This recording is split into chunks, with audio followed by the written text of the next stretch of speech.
আসসালামু আলাইকুম, কেমন আছেন সবাই? টেস্ট অ্যান্ড টেলস উইথ সালমার একটি বৃষ্টিমুখর সকাল থেকে আপনাদের সবার সাথে গল্প করা শুরু করলাম। আশা করছি কাছে দূরে যে যেখান থেকে আমার আজকের ভিডিওটি দেখা শুরু করেছেন কিংবা পরবর্তীতে দেখবেন, আল্লাহর রহমতে আপনারা সবাই ভালো আছেন। আলহামদুলিল্লাহ, আল্লাহর রহমত এবং আপনাদের সবার দোয়ায় আমি ও আমার পরিবার ভালো আছি। শুক্রবার একদম মুষলধারে বৃষ্টির মধ্যে সকাল সকাল বেরিয়ে গেছি পুরো পরিবার নিয়ে। আজকে ডাক্তার সাহেবের অফিসিয়ালি একটা প্রোগ্রাম আছে ফর্টিস রিসোর্টে। তো আমি ভেবেছিলাম রিসোর্টটা মনে হয় অনেক দূরে কোথাও হবে। না, সেরকম কিছু না, এটা মাদানী এভিনিউ থেকে মাত্র 10 মিনিটসের ড্রাইভস। খুবই সুন্দর একটা জায়গায় আজকে একটা পিকনিকের মতন আয়োজন করা হয়েছে। এটা ডাক্তার সাহেবের হসপিটাল থেকেই এই প্রোগ্রামটা হয়েছে। তো সেখানেই আজকে পুরো পরিবার নিয়ে যাচ্ছি। চলুন আপনাদেরকেও সাথে নিয়ে যাচ্ছি। যাওয়ার পথে এত মুষলধারে বৃষ্টি দেখে আমার দুই মেয়ে আর আমার দুজন, আমাদের সবারই মনটা খুব খারাপ হয়ে গেছে। কারণ ওদের প্ল্যানিং হচ্ছে ওরা সুইমিং করবে, ওরা এনজয় করবে। আর আমারও প্ল্যানিং ছিল আমিও একটু সুইমিং পুলে পা ভিজাবো, একটু ভালো সময় কাটাবো সবার সাথে, এরকমই প্ল্যান ছিল। কিন্তু এখন তো অনিশ্চয়তায় ভুগছি, কিভাবে কি হবে বুঝে উঠতে পারছি না। চলুন এই চিন্তাভাবনা করতে করতেই আমরা কিন্তু ফর্টিস ডাউনটাউনে চলে এসেছি। আর এটা হচ্ছে সারা রিসোর্টের সিস্টারহুড, যেটাকে বলে ফর্টিস ডাউনটাউন। দারুণ সুন্দর একটা রিসোর্ট। ঢাকার ভেতরে এত কাছাকাছি যে এত সুন্দর একটা রিসোর্ট আছে সেটা কিন্তু আমি জানতাম না। তো এই যে আমরা চলে এসেছি, ওই যে ওখানে লোগোটা দেখতে পাচ্ছেন ফর্টিস ডাউনটাউন। আর ওরা না এই সামনের অংশটাতে ফুটবল খেলা উপলক্ষে খুব সুন্দর করে ডেকোরেট করেছে। সেটাই দূর থেকে দেখছিলাম আর একটু ক্যাপচার করলাম, আপনাদের সাথে শেয়ার করবো সেই জন্য। এর মধ্যেই খবর পেলাম আমাদের জন্য যে রুমটা রাখা হয়েছে সেই রুমটাতে আমরা যেন চলে আসি, এখানে আমরা একটু রেস্ট নিব। আমরা আসতে আসতে 11:30 করে ফেলেছি, সেই জন্য ব্রেকফাস্টের কোনো ঝামেলায় গেলাম না। আর আমাদের আসলে মেইন আকর্ষণ ছিল সুইমিং পুল, ভাবিদের সাথে সময় কাটানো, আড্ডাবাজি, এইসব। তো এখনও কিন্তু বাইরে মুষলধারে বৃষ্টি পড়ছে আর দূরে থেকে আমরা খালি সুইমিং পুলটা দেখছি। এই ছিল আমাদের রুমটা। তো খুবই ভালো লাগছিলো। একজন তো এসে অলরেডি বিছানায় দখল করেছে, সেই জন্য তাকে পুরোটা দেখানো যাচ্ছে না। এই যে একটা সাইড থেকে একটুখানি দেখালাম, সে যে এই পাশে বসে আছে আর আরেকজন এই পাশে আছে। তো যাই হোক, আমরা কিন্তু খুব সুন্দর সময় কাটিয়েছি পুরোটা দিন, মানে শুক্রবার দিন পুরোটা দিন এখানে। আপনারা অলরেডি যারা আমার ভিডিওটি দেখা শুরু করেছেন, এই পর্যায়ে আপনাদের সবার কাছে একটা ছোট্ট অনুরোধ করছি, কাইন্ডলি লাইক করে ভিডিওটি দেখবেন। আপনাদের একটা লাইক আমাকে অনেক দূর এগিয়ে যেতে সাহায্য করে। তো এই বৃষ্টি দেখে আমরা ভাবছিলাম যে আচ্ছা অন্তত সুইমিং পুলের কাছাকাছি যাই, বৃষ্টিটা থামলেই না হয় চুপ করে নেমে যাওয়া যাবে। তো এসে দেখি আরও বৃষ্টির তোড় বেড়ে গেল। পরে ভিতরে গিয়ে অনেকক্ষণ আমাদেরকে বসে থাকতে হয়েছে। আর এখানে বৃষ্টি দেখতে এত ভালো লাগছিল সুইমিং পুলের পাশে, আবার অন্যদিকে ভিজেও যাচ্ছিলাম। তাড়াতাড়ি করে আমি ভিতরে চলে এসেছি, কিন্তু এই যে আমার দলবল, এই যে ভদ্রলোক তার দুই মেয়েকে নিয়ে কিন্তু নেমে গিয়েছে। তারা কোনো কিছুই মানছে না, তারা না মানছে বৃষ্টি, না মানছে বাদল। তারা তাদের মতন করে এই যে সুইমিং পুলে নেমে যাওয়ার ব্যবস্থা করছে। এইদিকে আমার ভদ্রলোক দুই মেয়েকে সুইমিং পুলে নামিয়ে দিয়ে সে চলে গিয়েছে ওই পাশে ফুটবল খেলতে। আমি খালি হা করে দেখছি যে এই দুই মেয়ে সুইমিং পুলে করছেটা কি। যাই হোক, একটুক্ষণ পর সেও এসে এখানে হাজির হয়েছে এবং সে কী বীর ভঙ্গিতে সেখান থেকে আমাকে চিয়ার আপ করছে, দেখো কি সুন্দর আমরা সবাই সুইমিং পুলে ভিজছি। আমার সত্যি মনটা চাচ্ছিল যে আমিও একটু নামি, কিন্তু আসলে আমি কোনো এক্সট্রা কাপড় আনিনি জন্য আর সুইমিং পুলে নামিনি।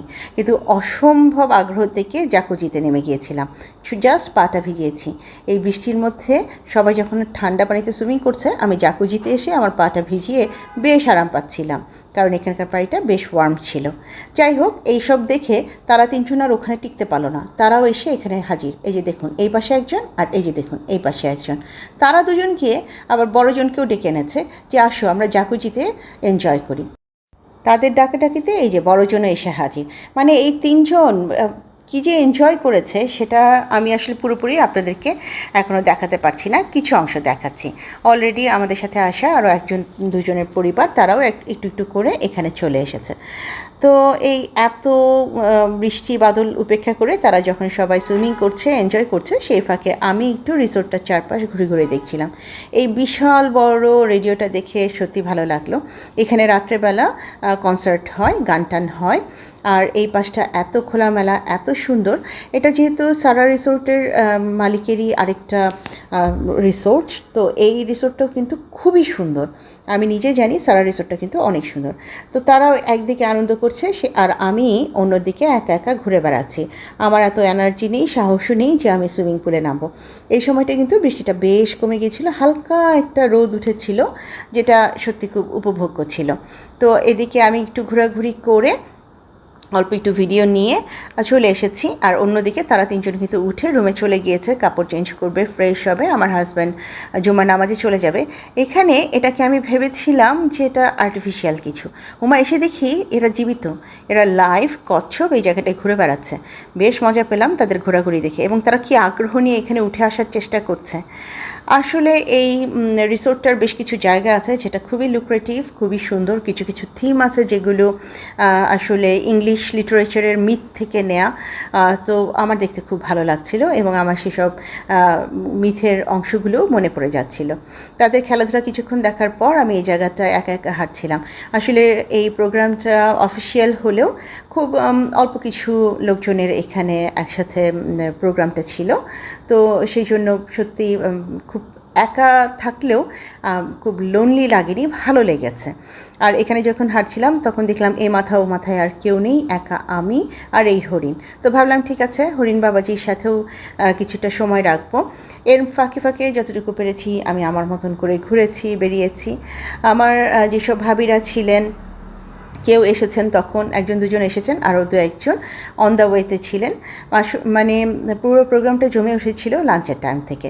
তো এই যে এই হরিণ বাবাজি আর ওই যে আয়নায় আমাকে একা দেখতে পাচ্ছেন, এই ছিলাম আমরা। অন্যদিকে আমার হাজব্যান্ড কিন্তু ততক্ষণে জুমার নামাজে চলে গিয়েছে। আমার মেয়েরা উপরে ফ্রেশ হয়ে রেডি হচ্ছে আবার নিচে চলে আসবে জন্য। তো আমি ভাবলাম এই ফাঁকে আমি একটু এই মাঠটায় ঘুরে আসি। বিশ্বাস করেন অনেক দিন পর এই ঘাসে পাড়া দিয়ে এত ভালো লেগেছে, মানে মনে হয়েছে যেন মানে নিজের সত্তাকে একটু খুঁজে পেয়েছি। ঘাসগুলো এত সুন্দর নরম, আর পরিবেশটা এত সুন্দর শান্ত। এখানে যখন পা রাখছিলাম, মাটিতে পা রাখার মধ্যে, বৃষ্টি ভেজা ঘাসে পা রাখার মধ্যে যে একটা আলাদা অনুভূতি কাজ করে, বিশ্বাস করেন সেই অনুভূতিটাই কাজ করছিল। সত্যি খুব ভালো লাগছে। আজকে তো আমার দর্শকরা বলবে সালমা আপু শুধু পা দেখিয়ে দেখিয়েই ঘুরে বেড়াচ্ছে। আমি আন্তরিকভাবে দুঃখিত, আমার একটু ইচ্ছা নেই আপনাদের পা দেখানোর, কিন্তু ভিডিও করতে করতে অনেক সময় ইমোশনাল হয়ে পা ভিজিয়ে ফেলছি কিংবা ঘাসে পা রাখছি। জায়গাটা খুব সুন্দর। আপনারা যদি ঢাকার মধ্যে কেউ এত সুন্দর একটা জায়গা আসতে চান, তাহলে কিন্তু আমি অবশ্যই রিকমেন্ড করব যে ফর্টিস ডাউনটাউনটা আপনারা দেখতে পারেন। আর এখানে বাচ্চাদের জন্য বিভিন্ন রকমের খেলার আয়োজন ছিল। আর এছাড়া যে ক্যাম্পে গেলে যে ধরনের অ্যাক্টিভিটিসগুলো হয় সেটা হয়। এই যে দেখুন ফর্টিস ডাউনটাউন রিসোর্ট, এটা এখানে আছে। তো আমার সব কিছু মিলে রিসোর্টটা খুব পছন্দ হয়েছে। নিরিবিলি, হয়তোবা আজকে আমাদের লোকজন কম, সেজন্য আরও বেশি নিরিবিলি লাগছে। আর খুবই সুন্দর একটা পরিবেশ। তো শীতকালে নিশ্চয়ই আরও ভালো লাগবে। বর্ষার জন্য, বৃষ্টির জন্য অতটা আমি ঘুরে দেখতে পারিনি। এটা নাকি আরও বিভিন্ন সাইড আছে যে জায়গাগুলো আরও বেশি সুন্দর। যাই হোক, ঘোরাঘুরি শেষ করে যখন সবার নামাজ পড়া শেষ হয়েছে, এদিকে কিন্তু বুফেতে লাঞ্চ সার্ভ করা হয়ে গেছে। আমরাও সবাই চলে এসেছি একটু লাঞ্চ করব। আইটেমগুলো সত্যি দারুণ মজার ছিল, রান্না দারুণ মজার হয়েছিল, এবং আমরা গান শুনতে শুনতে খুব সুন্দরভাবে লাঞ্চ করেছি। ভীষণ সুন্দর একটা সময় কাটিয়েছি। আর কিছু আইটেম তো আমার এত ভালো লেগেছে, যেটা আমি বিশেষ করে সালাদের কিছু আইটেম আমার ভীষণ ভালো লেগেছে। আর সেই খাবারগুলো একটু একটু করে আপনাদের সাথে সেগুলোও শেয়ার করে দিচ্ছি। এখন খাবার শেয়ার করতে চেয়ে কিন্তু আবার মুখে পানি চলে এসেছে। যাই হোক, আমি কিন্তু ভীষণ এনজয় করেছি আমার আজকের পিকনিকের প্রত্যেকটা মুহূর্ত, এবং অনেক পুরনো ভাবিদের সাথে, যাদের সাথে আমার 5-7 বছর আগে পিকনিকে দেখা হতো, তখন আমার বাচ্চারাও ছোট ছিল, তাদের বাচ্চারাও ছোট ছিল। এরকম অনেক ভাবিদের সাথে আবার 5-7 বছর পরে এখন এসে যখন দেখা হচ্ছে, সবার বাচ্চারা বড় বড় হয়ে গিয়েছে। অনেকের বাচ্চা ইউনিভার্সিটিতে পড়তে চলে গিয়েছে, অনেকের বাচ্চা এ লেভেলস দিচ্ছে, অনেকের বাচ্চা এবার এইচএসসিতে বসেছে। তো এরকম অনেকের সাথে দেখা হয় না, সত্যি বলছি খুবই ভালো লেগেছে। আসলে এই মানুষগুলোর সাথে একটা সময় কাটিয়েছি, তারপর বিদেশ চলে গিয়েছিলাম, তারপর এসে আবার যখন তাদের সাথে দেখা হচ্ছে, পুরনো স্মৃতির নিয়ে আলোচনা হচ্ছে, বন্ধুত্ব নিয়ে আলোচনা হচ্ছে, অনেক গল্প করা হচ্ছিল সবার একসাথে। মানে খুব খুব বেশি ভালো লেগেছে। এই সাইডটা ছিল স্যুপ অ্যান্ড একটু পাকোড়া টাইপের এইসবের জন্য। তো আমি এখান থেকে দেখলাম এটা হচ্ছে ভেজিটেবল স্যুপ, যেটার ব্যাপারে আমার বিন্দুমাত্র আগ্রহ নেই। আমার সমস্ত আগ্রহ হচ্ছে থাই স্যুপ নিয়ে। তো আমি ভাবলাম যে একটু থাই স্যুপও আমি অ্যাড করব। এখানে বিভিন্ন রকম খাবার ছিল, দেশি খাবার ছিল, কন্টিনেন্টাল ছিল, চাইনিজ ছিল, বাংলাদেশি ভর্তা, ডাল, ভাত এগুলোও ছিল।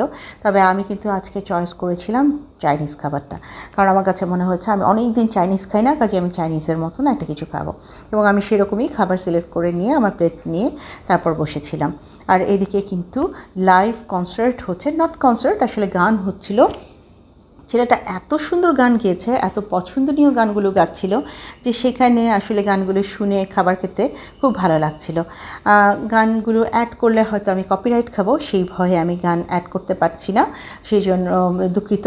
বাট আমার সমসাময়িক যে গানগুলো ছিল, আমরা যেই গানগুলো সবসময় শুনতাম, সেই গানগুলোই এই ছেলেটা গাচ্ছিল। আমি কিন্তু ওকে গিয়ে একটা সময় থ্যাংক ইউ বলে এসেছি যে ও আমার পছন্দনীয় কিছু গান গেয়েছে সেই জন্য।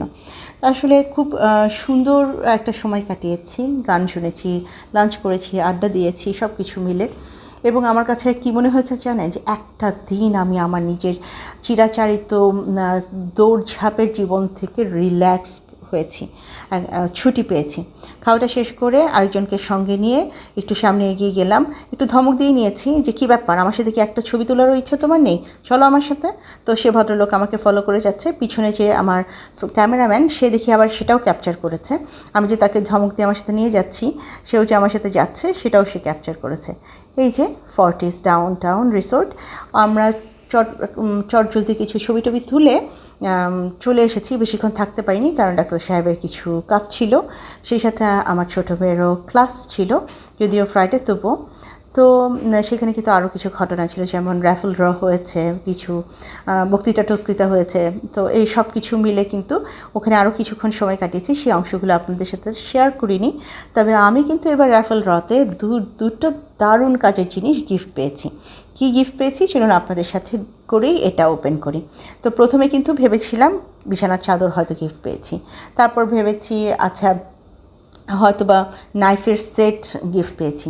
তো খোলার পরে দেখলাম ও মা, এটা তো রুটি ভাজার জন্য যে তাওয়া, সেই তাওয়া গিফট পেয়েছি। বিশ্বাস করেন এত মজা লেগেছে, এটা আমার খুবই পছন্দের একটা জিনিস। আমি এমনিতেও ভাবছিলাম যে আরও 2-4টা কুকারিস আইটেম কিনবো, সরি ইউটেন্সিলস কিনবো, কুকারিস না ইউটেন্সিলস কিনবো। তো এটা তো আমার অনেক কাজে লেগেছে। এটা 26 এটাকে কী জানি বলে, 26 cm একটা রুটি ভাজার তাওয়া, এবং এটা কিয়ামের। তো আমি কিন্তু খুব খুশি হয়ে গেছি। এটা ছিল একটা গিফট। এবার সেকেন্ড গিফটটা খোলার পালা। এটা খুলেও কিন্তু আমি সত্যি খুব খুশি হয়ে গেছি, কারণ এই গিফটটাও ছিল 26 cm কিয়ামের একটা ননস্টিক ফ্রাই প্যান, প্লাস এটার লিড আছে। তো আমি তো এগুলো দেখে আনন্দে আত্মহারা, এবং আপনাদের সাথেও সেটা একটু শেয়ার করে দিলাম। আর আজকে এই পর্যায়ে থেকে আমি আপনাদের সবার কাছ থেকে বিদায় চাইছি। আপনারা জানাবেন আপনাদের পুরো রিসোর্টের কোন জায়গাটা দেখতে ভালো লেগেছে, এবং আপনাদের যদি সত্যিই ভালো লেগে থাকে তাহলে অবশ্যই আমার ভিডিওটি লাইক, কমেন্ট, শেয়ার এবং সাবস্ক্রাইব করে আমাকে এগিয়ে যেতে সাহায্য করবেন। আমার নতুন বন্ধু, পুরনো বন্ধু যে যেখান থেকে আমার আজকের ভিডিওটি দেখলেন, ভিডিওটি ভালো লেগে গেলে আমার পাশে থেকে যাবেন। আপনাদের সবার সাথে খুব শিগগিরই আর একটি নতুন ভিডিও নিয়ে হাজির হব। সে পর্যন্ত সবাই অনেক বেশি ভালো থাকবেন, নিজেদের খেয়াল রাখবেন। আমি সত্যি ভীষণ এনজয় করেছি আজকে ফর্টিস ডাউনটাউন রিসোর্টের প্রত্যেকটা মুহূর্ত। আপনাদের যদি ভালো লাগে সেটা আমারও ভালো লাগবে। আজ এই পর্যায়ে থেকে তাহলে বিদায় নিচ্ছি।